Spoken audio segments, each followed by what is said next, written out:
Hey, what's going on, guys? I got a special guest today. She's the host of the Drop In CEO podcast and the author of The CEO's Compass, your guide to getting back on track. Deborah Coviello. Deborah, how are we doing today? I'm doing amazing. It is a Friday. I am already thinking about the weekend, but I am so excited for this interview with you. So thank you. Absolutely, us too. And we're excited to have you on Clockedin. We're not here for, we heard a little bit about the bio, but there's so much more to you than that.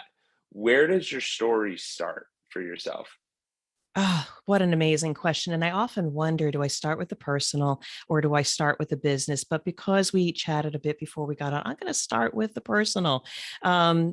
Married to my best friend for over 33 years. Shout out to Dan Coviello, my silent business advisor on what I need to do to be building this business, Illumination Partners, and proud to have three amazing children. Hard parenting, they caused us problems while they were growing up, but they are becoming productive citizens. Two boys, a girl. I am so grateful. Serve in the community. I do volunteer. I'm on the board of several professional organizations, American Society for Quality, Women in Flavors and Fragrance Commerce. I believe in giving back and seeing how I can elevate others. I mentor and I curl. And yes, curling is an athletic and Olympic sport for which I can't wait to talk about that some more. But that's me personally. I mean, engineer by training, moved up within operations and manufacturing. A lot of war stories to tell you, but that's me buttoned up a little bit, cooking, reading, walking, and a dog named Reagan. That's me. Wow. Yeah. See, I do, guys. There's going to be so much to unpack here. Mhm. So, Deborah, let's start with interesting enough. Let's start with the marriage. Where did the marriage part start? Because 33 years is not something that's not a walk in. That's older than me. Like that is not. That's impressive. How do you guys keep it interesting? How does it stay amazing? Because the thing is here that there's so many people that are in relationships where they don't want to be. And there's a lot of people that can't find that it person. So what is it that allowed you and Dan to just continue to prosper? So I still ask myself that question. And when we go back to our first date, and mind you, I met him when I was 16 and he was 4 years older than me. And after we spoke for 2 hours in an ice cream shop, I said to him, "Why did you ask me out? We've got nothing in common."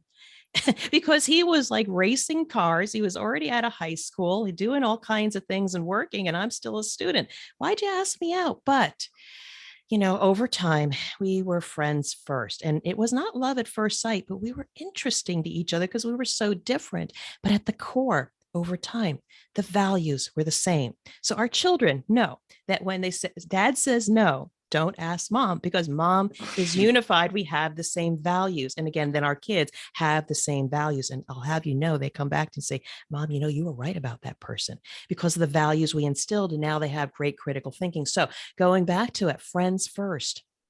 And then I will say communication is really important because I didn't like to fight. I didn't like to express my opinion. And he comes from a really loud Italian Irish family, and everybody lets it out, and I don't. So one day, when we were married only a couple years, he was pushing my buttons. He knew I was upset at something and I wouldn't argue with him. And he really pushed my buttons to the point where I got so upset at him. I went to find something to throw at him, but I didn't want to break anything. So I got a block of cream cheese, threw it at him, hit the wall. He says, Deb, how do you feel? And I was like, better.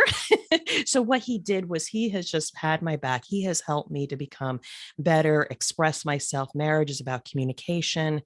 Yeah, we might hurt each other a little bit along the way, but it's we're rooted in friendship and we care about each other. We make each other laugh, and somehow it's working. And I'm grateful to have him in my life.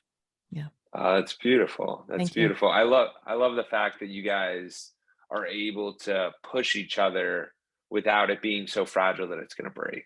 Like that's very Yeah. important to have. Like you just told that story about the cream cheese and he was pushing you, he was antagonizing you. I love it.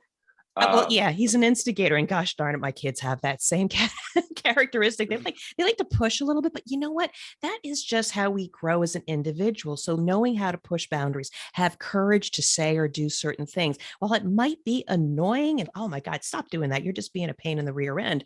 But wait a second, we are building characteristics for individuals to know, to be able to have the courage to speak up and say what they're thinking, and also know how to laugh and just have good fun. So again, it is part of a relationship, but also our children are modeling the same behavior. They like to Yeah. bust chops. We're originally from the East Coast, so Jersey people like to bust chops. So you have to have a thick skin in order to make fun of each other and make fun of life. And again, so far that seems to be working for us. So we'll keep doing that.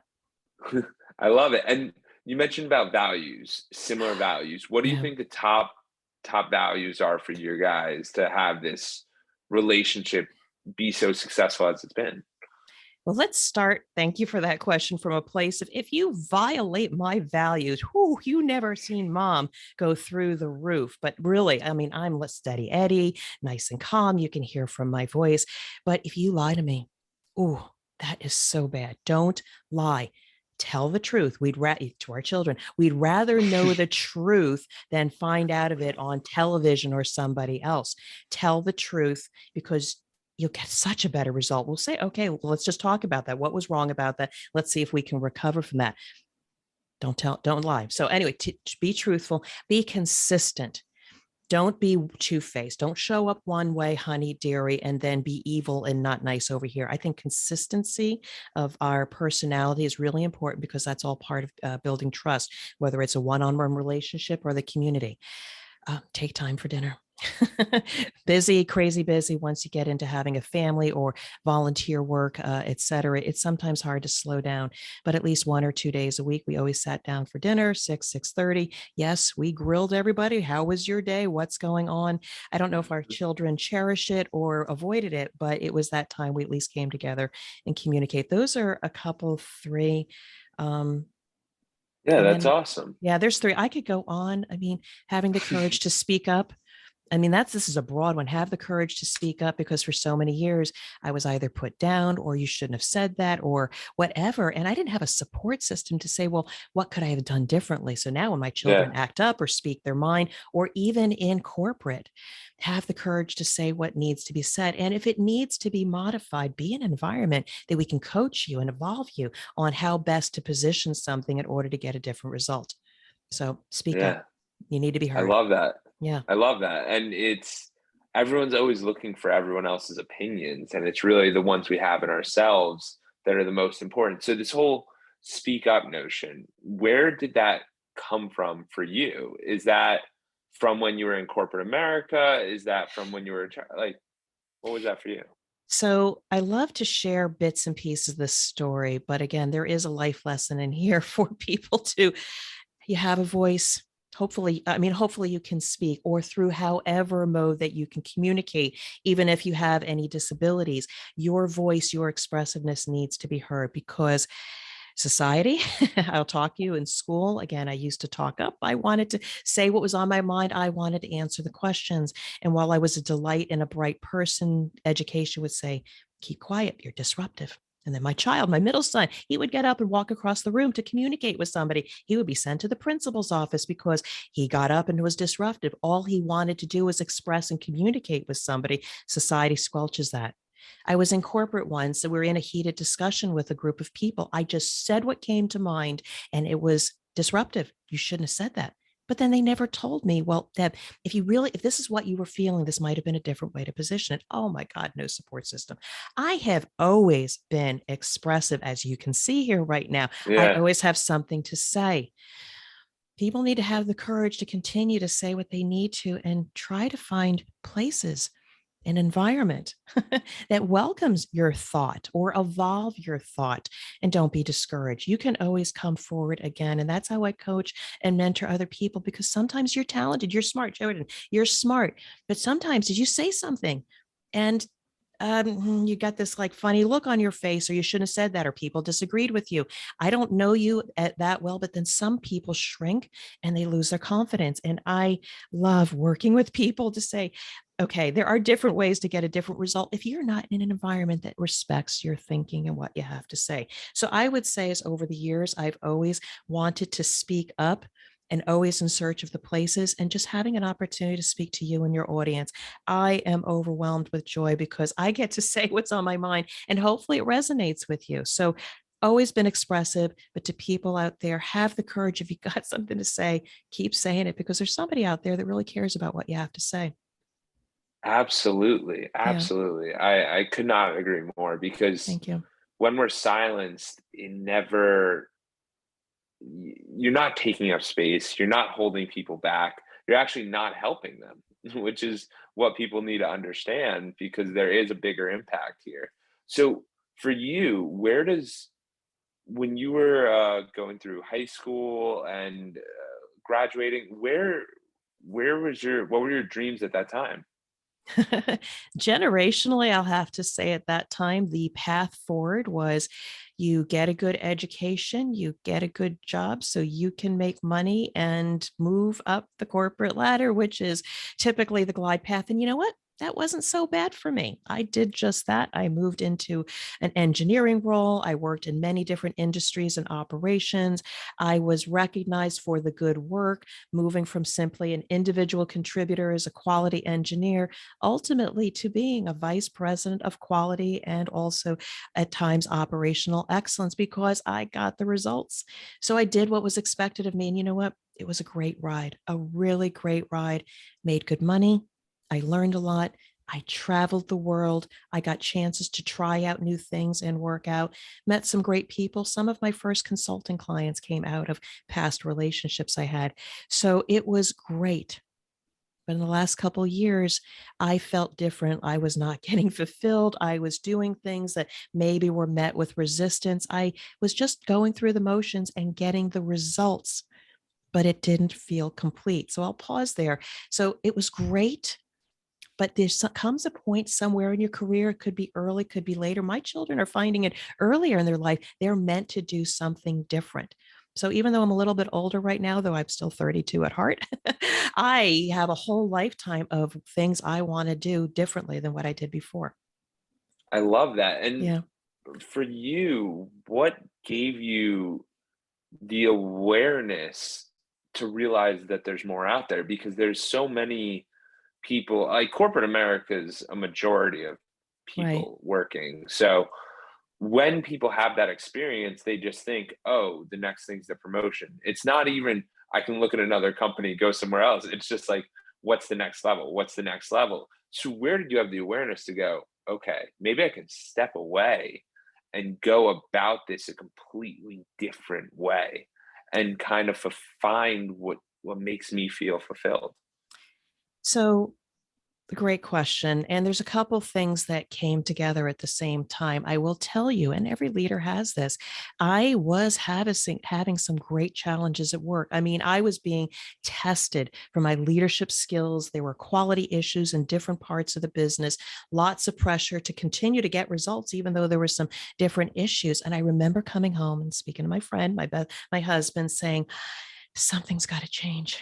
I can't keep up this pace. I mean, I pride myself in having so much energy. I had a great team around me doing the work that needed to be done, but I was tired and I couldn't keep up the pace. And I just said, something's got to change because sometimes having an adult beverage in the evening and having a conversation, a good night's sleep will fix stuff. A run, a walk can diffuse everything and life is better. I couldn't get beyond that.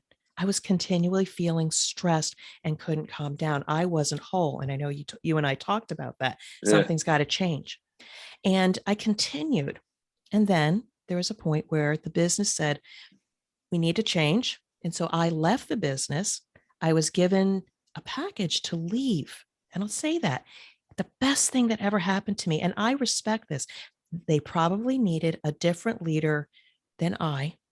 However, I have a following. I have people that then followed me and stayed with me as I said, what's next? And then I said, wait a second, I am talented. I listened to a lot of podcasts, read a lot of books, did a lot of soul searching, walking, running. My kids started talking to themselves. Hey, mom, do you know mom walked 10 miles today? Is mom okay? But you needed that time. I know I did a lot of walking, but I needed some time to say, you know what? I can do this. I mean, I'm listening to the podcast, listening to entrepreneurs, reading books about people doing it. And it's like, what's holding me back? And then I said, it's just me. There's nobody else holding me back at this point. So I was like, wow, I can do this. And so Illumination Partners, November 2018, I pushed the button, became an LLC, and started networking. And within 6 months, I had 2 or 3 gigs, which is highly unusual. Built on my old relationships, it almost came easy. Realize this is the work I'm meant to do, not just serving people, but also a lot of leadership development, etc.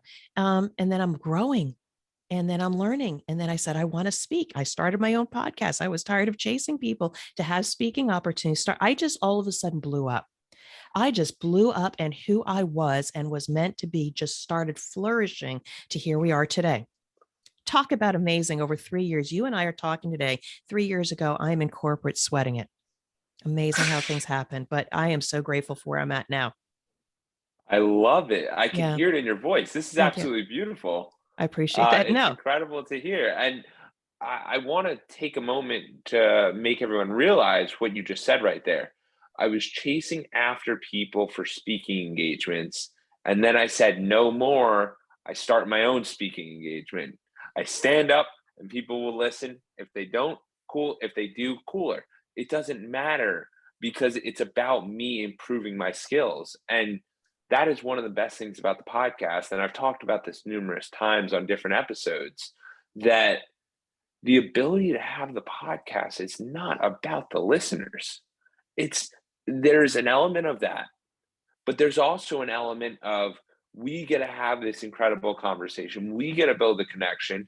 And then also it builds out your digital legacy for down the line when people ask, oh, what was Deborah doing 25 years ago, 50 years ago, 100 years? Who's Deborah? Like, who is Deborah? Like, these could be your great, great, great, great grandkids. And there's like, hey, it's on Spotify.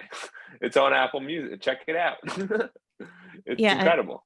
I mean, that's in line with even the tagline is I have a video on my website. And it's one of the last things I said. It's not about providing a service. It's about leaving a lasting impact. And so that's what I do. I go in and service leaders, and I will solve their business issues with my technical ability. But what's different about the drop-in CEO brand is I remember a CEO that came into my company once, and yes, they helped us out of a mess. We might have folded. Eventually we went IPO, but ultimately it was how he elevated our skills and showed us how we could do things to achieve a different result. So that's what I do is I'll solve the issue with the people. I'll partner. I'm not just the consultant dictating. I will do the work with them, build that relationship. And I was like, wow, do you realize you can do this?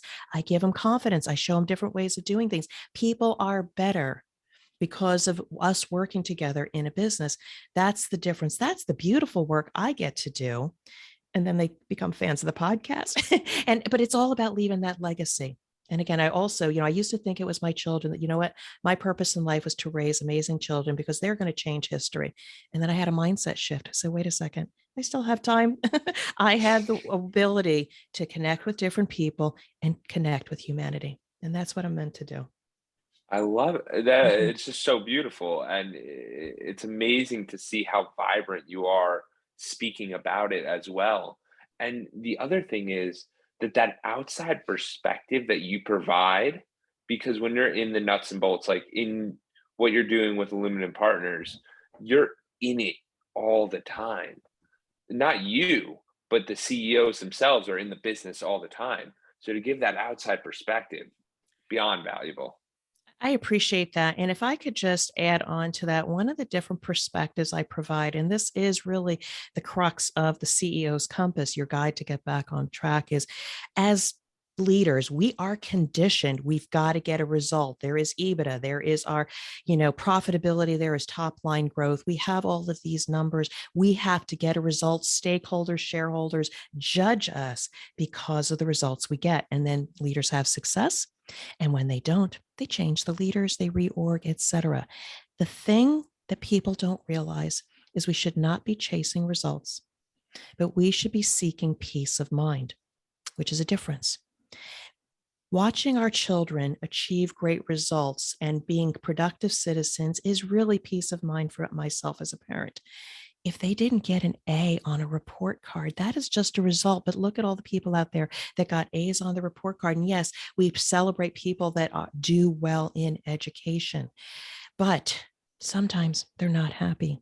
But you have children that go out and do volunteerism. My elder son, he went and spoke in Taiwan in front of a group of people, speaking about the voice of youth in setting economics and policy and diplomacy, et cetera. Oh my, the greater outcome is having productive citizens in society, not the A on the report card. So back to the leaders. I ask you to think about changing your mindset, because this is my aha, is that stop chasing the result. You're only going to get a short-term satisfaction. Ask people, or talk about what is the outcome we want in business, and then ask people, how are we going to get there? People come with their minds, their creativity, versus heads down and getting a result. Because if you do that, you're going to get the same thing over and over again. And that's how strategies fall apart. So I know I got on a soapbox a little bit, but what I wanted to share was, because you are speaking to leaders and businesses, I'd like to just interject and get people to think a little differently. Yes, results are important, but that's not the end all be all. Your true north is peace of mind. So I'll let that simmer That, there.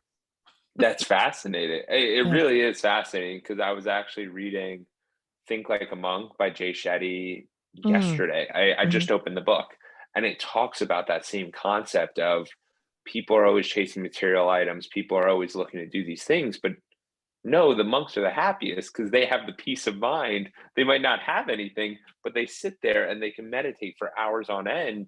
And it gives you that stillness and that feeling. And that's why, to me, what you said was even more impactful, because I was like, wow, she's got it validated by that. This makes a lot of sense.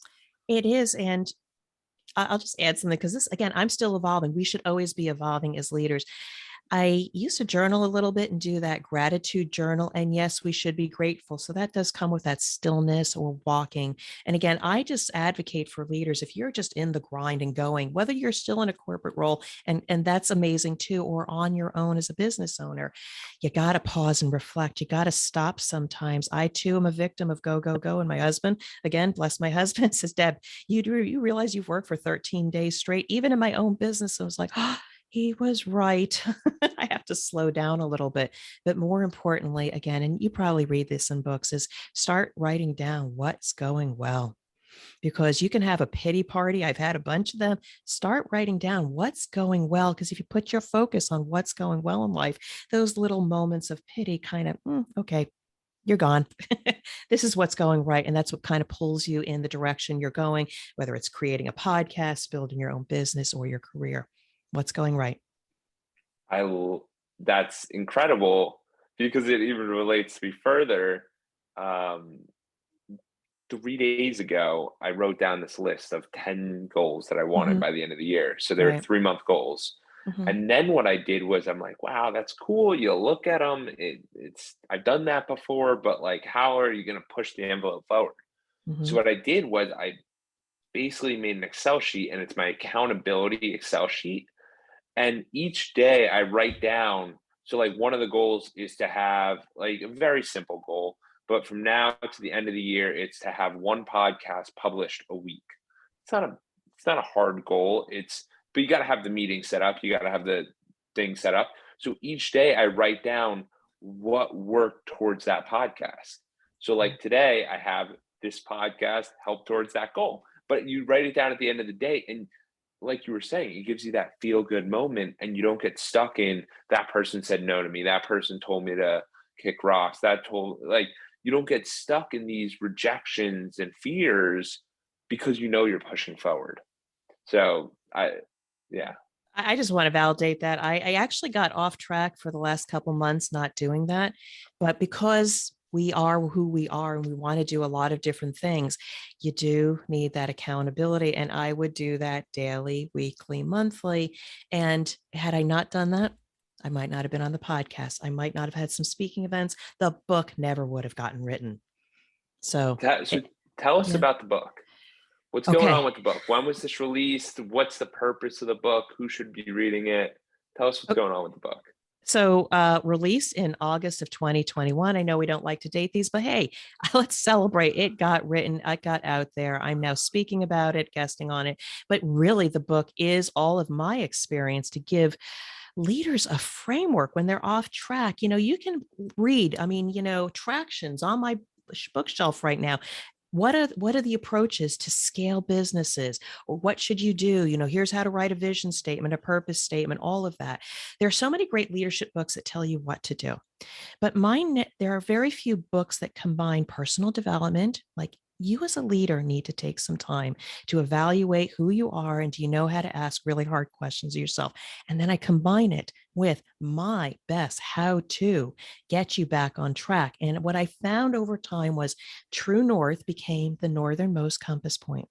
And yes, there are chapters on how to evolve the people and the process and the tools or platforms. And yes, people have to have purpose and performance metrics. And I define actually all of those a little bit differently. I'm different than normal corporate, but I also found that leaders often miss if you're growing a company, acquiring other business units, they don't take time to look at the past of the people, which is their culture, as well as looking at pride. And when I say pride, it's the people's gifts or their intellectual property and the humanity, because sometimes we gloss over these things. So, anyway, there are 8 compass points, with True North being peace of mind, and everyone is human centric. I have found, and I have also interviewed amazing leaders, those that invest in building up the capability of the people in the organization, removing the barriers, developing them, aligning the people. You as a leader don't have to have the answers. You shouldn't have the answers. You should be asking more questions. All of that is built in the book so that a leader can say, okay, I don't feel on track. I don't have peace of mind. Where in my business have I not done certain things? And then, just like a book or a game, you can say, okay, I'm going to work on this chapter, work on that chapter, and some in concert.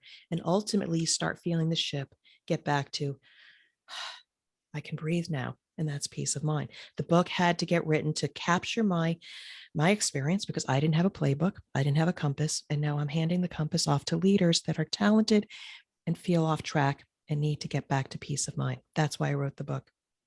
Amazing. The Mhm. action steps in it sound awesome It's a guide. I because, mean, yeah, you have to. yeah, it has the references because I'm saying most books, it might be a story, it might be some elements, but to really have those full action steps, like you're feeling this, let's try this. You're feeling this, let's do that. That it makes it a timeless book. So I Uh, just want to commend you on that. and I appreciate that, because thank you, because you and I talk about holistic leadership. You can't separate the here's how we conduct a performance review, here's what we do for business, and how the leader is feeling. Because unless the leader is whole and they know what good looks like, or they have an outcome they want to achieve, or they know how to ask the right questions, they feel comfortable developing their people, all it is then is just activity with nothing behind it. So the book talks to the leader as well about how they should think and how they can move forward their mindset as well before they can enable and fix or help the mindset or the abilities of their people. So it's for the leader and what they need to do. Yeah, helping the people for we yeah, we like you Mm, said, we were just talking about that where we have to be right before we go out into the world and yeah. go try to help other people because if we're not operating at a high level, it's not going to work well. So for you, you Mm, also mentioned about because there's a couple more things I want to touch on before this mhm. ends. You mentioned about curling nonprofits. We'll dive into those. And the reason for that is because with my company, Edwards Consulting, it covers mental health, physical health, community service, philanthropy, family, friends, and spirituality. And I'm feeling like you're excelling at all these. So I kind of want to just dive into it a little bit more. So, in regard to the physical health athlete element of curling, where did you get started with curling? What's going on with that? So Curling, yes, curling, so people who are listening, if you're not familiar with it, it is truly an Olympic sport, a winter Olympic sport. It's played all over the world. Yes, people in the United States play it. It's not just Canadians or the Scottish, etc. So I started with curling, actually, kind of like my husband started first. We were just kind of, we've been raising our kids, bring them to baseball games, dance lessons, homework, and all of that. And I realized they needed a life other than just being a parent and work. So the person who hired me in one of my positions into the fragrance industry, she was a curler.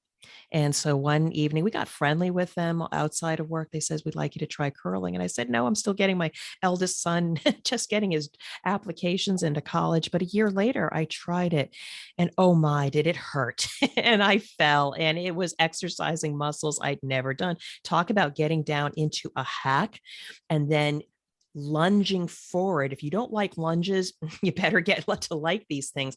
There is an element of the challenge of trying something new, which I needed. I needed to take back something for myself.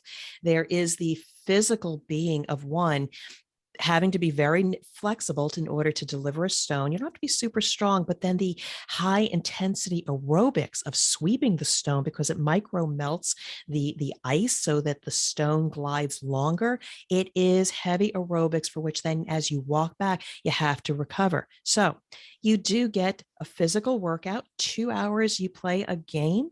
You can burn up to 600 calories. People might want to consider that as another ways to physical health, but then the community. It is a great community of people. You walk into any curling club, just like the old show Cheers, come on in, have a drink. You feel like you're home. You feel that in every club that you go to. And then the sportsmanship, whatever it is, you always say good shot. And even if it's not a great shot, you're supportive of each other. And then it's a social. I mean, when you're done, we broomstack, and broomstack means you sit down, you have a beverage, you have something to eat, you get to know the other team for about an hour before parting ways. So all of that is built into the culture, but also curling and business are closely related as well. So love it. It's community, it's social, it is an athletic sport. So That you're selling me on it. I've never done curling before, where do but you I live? want to do curling Where now. where do you live I, again? I I'm in Tampa, Florida. I don't know if there's a curling area There might be, nearby. but there's definitely no, there's definitely a curling club in Orlando, Florida. I bet you there's one in Tampa. I'll get you one, but you can definitely cross that off your bucket list. The Olympics are coming up February 2022. You will find a lot of clubs advertise and come out and throw a few stones. At least you can say you did it. I'll get that for you. Amazing. Yeah, I appreciate that. I appreciate that. So tell me what's going on. What happened in 2017 with your curling story and where that all happened? And the other part I want to add, guys, that's really cool and to the audience is that what's going on with Deborah is she wasn't just sitting there in her complacency being like, I have this good job, my kids are going to college. She took the initiative to say, I need a life. I need to create something for me. Not in a negative way, but it's in a way that a lot of people listening might feel because there are so many other expectations of us where we can't really focus on ourselves and it becomes quote unquote selfish. But no, it's empowering you to be the best version in everywhere else. So, Jordan, just thank you for asking that question. It is a fond memory of mine. And it's one of those things that in 2017 at Notre Dame, was the 2017 Arena Curling Nationals. And just to give some context, people that don't have a dedicated club or where we play our sport, sharing the ice with hockey players and ice skaters, it's challenging sometimes to get ice time to be able to develop our craft. But I had the good fortune of being with Team Penny, Monique Penny, myself, Janet Clifford Brown, and Stephanie Simpson. We were the best women curlers in our club. We actually had experience previously at dedicated clubs. And we've been curling together on and off for 3 or 4 years. This was our fifth year together. And we were playing the round robin, et cetera. And I remember because our men's team was there as well, they came down to us and they said, guys, because this is after we won a game and we're trying to get to the finals. They said, you guys are firing on all pistons. I said, what do you mean? You are firing on all pistons. You guys could go all the way. And just that outside perspective was just something that clicked with us. We were playing well. We were communicating well. There's a lot of communication about where do we think the stone is going to land? How much should we sweep? You have to communicate. It's a team sport. There's 4 people on the team. But I never realized, I never had the mindset you can go all the way. And so it was like, okay, so that's cool. Thank you. Appreciate that and all. And we were doing well. But when you start shifting your mindset a little bit, we could go all the way. We made it to the gold medal round. And in the end, we lost by 1 point. But we got a silver medal. And it was like, oh, this is the greatest thrill of my life. We got a silver medal. Now, my teammates, they were upset. They didn't get the gold. We lost by a point. I'm saying, wait a second. We just won the silver. And I went up to the other team and I congratulated them. We were both good teams, played our hardest. It's just the way the things go. But just the lesson from this, first of all, the personal achievement. Okay, so I feel amazing about it. I don't forget that. But there is a lesson in there about knowing you can't go all the way with the right conditions and the right mindset. And so I celebrate and tell that story all the time. Again, yes, it was rooted in curling. We had a nice beverage after we won the silver medal, but you know what? It is about that teamwork, communication, and that putting yourself out there to achieve great things. So I loved it. It was an amazing time. Sounds awesome. And it's working towards a goal. Like for us, we need to focus on goal orientation. Like there's always a goal element to it. Like for Absolutely. myself, Mhm. I'm training for the New York City Marathon, November 7th. So I had to run 19 miles yesterday. Like it's a lot, but you got to work towards that goal. So achieving that goal is absolutely incredible. And I could see the smile, and it doesn't come from not having the hard work there too. It is a lot of hard work, and kudos to you for the marathon. I did also train for a half marathon. I'm not really fast, but there is just something about turning that corner, or oh my God, I did the 19 models prepping for 23. There, it is such a high because, and then you don't need accolades from other people. It's certainly great when somebody there is at the finish line, or, can I get you something after running 19 miles? But oh, just personal accomplishment is just so critical to everything that you do, even if it's outside of the workplace or your business. Really important to rebuild the soul, because then you can show up and just, as you say, like right now, I'm excited about this conversation, bringing it forward, and how you show up in the world. That's what's going to build the success in what you do. Absolutely. Yeah. So the last element, community service philanthropy. Tell me a little bit about some of the not because you mentioned about nonprofits, some boards you're on. Elaborate on that, and why do you choose to be on these boards? Like, what does it do for you? What does it do for the groups? What do you look for in that? I have never been asked that question before, but if I could reflect upon, there's 2 dimensions of when I volunteered my services, and one, it started with my children. So we were active parents in Girl Scouting and Boy Scouting. My husband was ultimately a Cub and Pack Master in Boy Scouts, and I became the den leader and ultimately the committee board member. And as I'm talking through this, at least at that level, sometimes when we see things not being run as well as they can, you can't just complain about it. You got to step up. So we saw an opportunity because my husband and I'm highly organized. My husband is a ringleader and getting people excited, etc. We dove into volunteerism and we were able to grow organizations, see people get their merit badges, people reach Eagle Scout, etc. So we were able to give back just because we said there's a better way and we would like to help out. And so grateful for that volunteerism. But now it is also about giving back. So I am on the board of the Women in Flavor and Fragrance Commerce, an amazing community to support the education, networking, and elevation of women. So I do also mentor a few people because they're talented, but sometimes they might not have a mentor or a coach. I give back to share my experience with others. I'm also with the American Society for Quality, my technical area of expertise.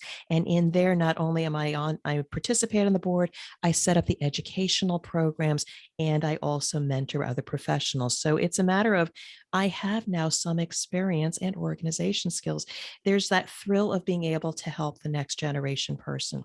Whether it's their confidence, how can they show up and deliver a presentation, or just deliver great content, or be organized to elevate an organization. It is that fulfillment of helping others and being with people that appreciate you and say thank you.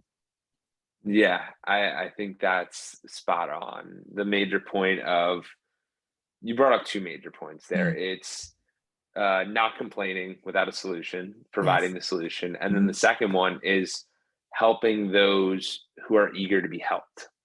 Because there's so many like Yes. that with the mentorship and saying to thank you, because there's so many people that are out there that are hungry for the information, but they might not take you up on it because they don't want to deal with this or they don't want to deal with that, and you want the people who are eager there to learn. So that sounds incredible.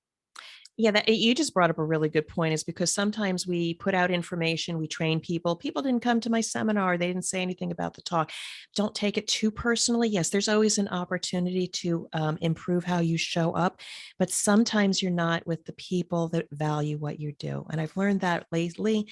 And when you do find the person that gets you and you resonate, it negates all of those people. And you do have to continue to persist forward. And if what you say doesn't resonate here, try someplace else, have the courage to experiment.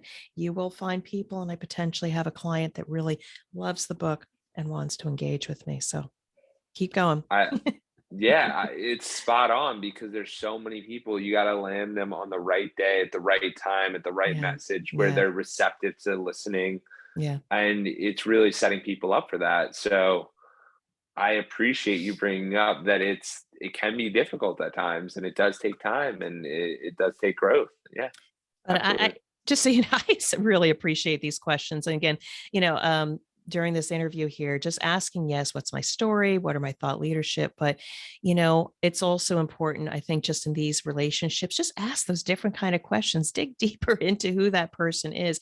You find people light up when you ask them these personal things that give them joy. So thank you. You're a great interviewer.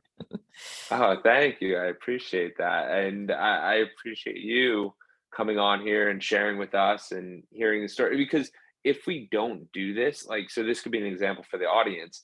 As you dive through and speak to different people and see people light up in different ways, if you dive into that, you'll understand what makes them tick and makes them happy. So I know you're obsessed with it. Like, I know you love the curling. I know you Mhm. love the business. Like, we might know that from the outside, but really diving in and hearing your story of you got to hear what happened here. Like that's good stuff. That's incredible. Yeah, So it is. thank It's you. like peeking behind the curtain, what's behind that brand. So it's thank you for the opportunity, Jordan. Absolutely. So Yeah. Deborah, where can people find you? Where can they find the CEO's Compass? I'll put the links in the bio, but just where can people reach you if they want to reach out to you? All right. Well, first of all, thank you for the opportunity to have this conversation and share with your listeners. You've been a great host. But the easiest first place to go to is my website, dropinceo.com. That's DROPINCEO.com. There is a link to my book that you can go to Amazon or other outlets to order it. And then I'm very active on LinkedIn. Search Deborah Coviello, DEBORAH. And also the Drop In CEO, that's my brand, getting a lot of traction. To your point, all that content going out into the world makes me highly searchable. So thank you for the opportunity. I look forward to just having a conversation. Don't worry about let's set up a 30-minute meeting. Let's just start connecting, chatting with each other to get to know each other because you never know where these relationships go. So thank you again. Incredible. Thank you.